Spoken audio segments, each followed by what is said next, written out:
everyone, it's Farheen and welcome back to the Love in Doha show. I hope you are all having a steady and safe afternoon.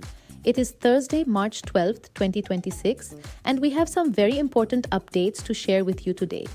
Following the latest news from the Ministry of Defense, things have been active in the skies, but the level of protection we are seeing right now is truly reassuring. We have a lot to cover to keep you in the loop, including some major travel updates from Qatar Airways and important regional news, so let's jump right in.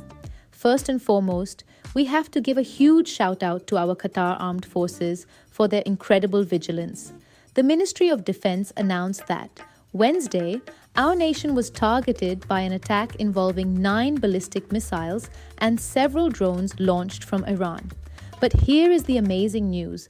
Our defense team successfully intercepted all of the drones and 8 of those ballistic missiles. Only one missile landed, and thankfully it was in an uninhabited area with no injuries reported. It is just so heartening to know our skies are being guarded with such incredible precision by our brave service members. Now, for those of you wondering about travel, we have some vital updates from our national carrier. Qatar Airways has announced they are planning to operate select flights over the coming days using limited operating corridors to help passengers affected by the recent disruptions. Just a heads up though, this isn't a full return to the normal schedule yet. These flights are specifically for those already affected, so please do not head to the airport unless you have a confirmed ticket. The airline will be reaching out to eligible passengers directly. And if your travel was planned between February 28th and March 22nd, you are eligible for 2 free date changes or a full refund. You can check all the details on their app or website.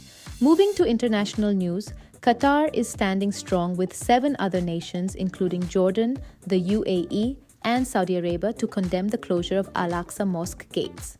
With Ramadan currently underway, the Ministry of Foreign Affairs is being very clear that these restrictions by Israeli authorities break international law and interfere with the rights of worshippers to pray freely.